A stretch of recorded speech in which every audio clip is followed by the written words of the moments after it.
Good morning, NSA. Welcome. I know we've got coffee, donuts, some voting going on to my left. So get all that quick seat. We're going to talk a little bit about what Centegix and Crisis Alert can do for your schools, your community. When we say schools, we are an Atlanta-based company. We started, Atlanta-based company. We started really in public education. We needed to protect our schools. You think of the incidents taking place, gun violence, school shootings, and that's really how we got started. But our background today, we're going to talk a little bit about our Crisis Alert solution, push button help comes, and how this can aid in compressing time in response to safety incidents. We talk about schools, but we're also in your healthcare facilities. We're also in your jails, protecting your correction facilities. You think of the name of the game of we're a solution that can fit everywhere. But a little bit about us, with Crisis Alert, we'll start with the safety blueprint, which is the basic backbone of our solution. Everything is a response. Where are you going? How are you getting there? A little bit about us. We started in Atlanta, as I'd mentioned. We're in 90% of public schools within the state of Georgia. Where we're at in Florida, we're currently implementing into Broward County public schools. And currently today, we're in about 50% of their buildings. Again, as we talk about the solution, think broader. Think broader, not just schools. Think of how we can benefit your facilities, your communities, along with your school systems. Evolution of a panic button. I want to give backbone of why we developed of our solution and the benefits of it. A wearable device, obviously everyone's familiar with a wall button. You have an issue in a classroom, you have an issue in your courthouse, there's probably a stationary device in which, hey, I'm going to go to it and I'm going to hit it. Well, what are the problems with those? If you can't get to that panic button, how are you calling for help? Technology develops. We get app-based solutions. What are the downfalls with app-based solutions? Cellular coverage, dead zones. What if I don't have my phone on me? What app do I have to open up to get to press a button, to get help response? We're looking to simplify that. And in simplifying that, obviously, you had to eliminate the charging aspect of a solution. If you're having to put a device on a charger day in, day out, the likelihood of it being on your person, being worn each and every day, is slim to none. As you see what I have around here in my neck, in 2017, we developed the Crisis Alert badge. It's a wearable solution, single button.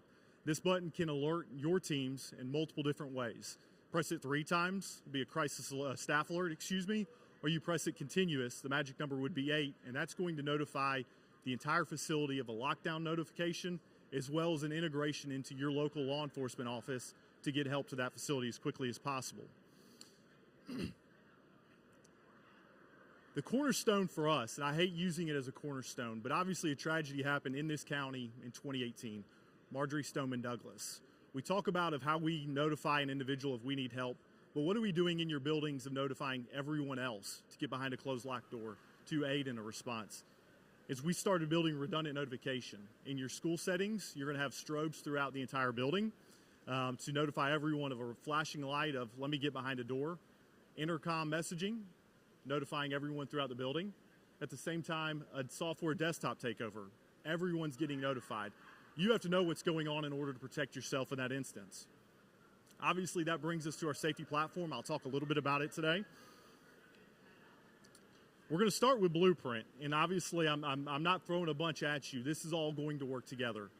But as a part of any implementation start of a project for us with a customer, we're going to inherit and ingest all of your facility maps. We're going to take them. Obviously, you see the quote here by Chris Farkas is we're going to take them, render them into our solution. As your facilities update change, we talk about construction, we talk about renovations, we talk about a complete tear down or we're building a new one. Provide us those updated maps, we're going to render them in to keep you in an updated file. There was a House bill here in Florida a couple years ago, House Bill 301. That required all public education to provide maps back to their local law enforcement agencies. Previously, you saw the map, it was a real skeleton of a footprint, but we realized what we were doing is what they needed. So what did we do when we enhanced it? We put that footprint of a facility on an aerial feed of it. It's using a feed that's going to update every couple months. And in that, you're getting a real-time feed of your parking lots, your facilities on the exterior grounds. But additionally, we took it one step further. When we talk about responding to an incident, What are the solutions? What are the assets around you in those facilities that can aid in that response? A medical emergency, you need an AED. You show up to a building that you may be frequent, you may not be frequent of. Where is the AED in that facility? We'll talk about the response and how you're notified, but we're tagging that asset for you. When you show up and you're responding to an incident, you're going to know where your safety and security assets are. Take it one step further, you can mark all your technology assets, you can mark all of your facility assets, and this can be now your digital footprint of your county-wide facilities. You know where everything is. You can update them. You can tag them with serial numbers, expiration dates, put a picture on it if you'd like to do so. We'll get into Crisis Alert, and certainly those maps are going to integrate with what we're talking about. But I've got a badge here. Shane is here with me, our healthcare representative. He's got a couple of badges in hand if anyone wants to take some back, get a demo of one. But what is the purpose of it? I mentioned a little bit about the value of it. It's being assigned specifically to an individual. It's always on their person. It's a part of their uniform. Always accessible. The biggest thing you'll see here is this device is not going to be dependent on a cellular or Wi-Fi signal. You can't be in a building looking to call for help and have a dead zone. If someone's pressing their badge and they're not able to get communication out to a responding team, trouble's happening. We don't know the incident. Remain completely separate of that. So when we talk about it, I'd mention the staff alert. If you have a badge in your hand, you'll press this button 3 times, 1, 2, 3, and you'll feel a vibration in that badge. That is going to be the notification for that end user of alert has sent out. That staff alert is going to be what we call a silent alert that goes locally to an administrative or response team at that facility. So you think your government offices, you think your schools, maybe your jails, that's going to be an alert that stays at that location. There's no integration, there's no going out. That is an alert that is going to be handled and managed by the staff. In that, I will tell you when we developed this system, certainly I'd mentioned Marjorie Stoneman Douglas. We built a solution based around an active shooter event, an assailant coming into your buildings. What we realized with that staff alert is we built a solution for the everyday. You have medical emergencies, you have altercations, you have disgruntled employees, disgruntled citizens show up each and every day. That's not something that needs to be a cry out. That's not something that you need to notify everyone to get behind a closed locked door. But that's something in which you need to be notified to get to that individual to assist them. There's a quick story that I always like to tell. We had a customer in the state of Washington. That customer had just rolled out. 2 days after their training, they take the system live. That day, an administrator came back from lunch, sat down in her office, and what we were told is tingling and numbness through her arms and hands began to happen. She had a desk phone, she had her cell phone, and she had her newly trained Crisis Alert badge on her. First thing she went to was this badge, Staff Alert. In that local response team received that alert. You can receive alerts one of 2 ways. It could be through critical alert through your mobile device, or you can have a comm center, command center, a station within an office that's receiving that through the desktop notification.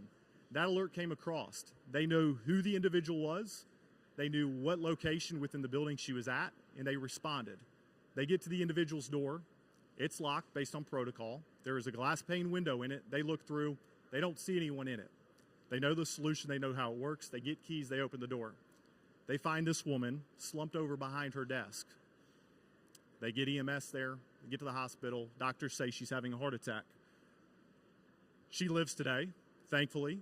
Response, thankfully.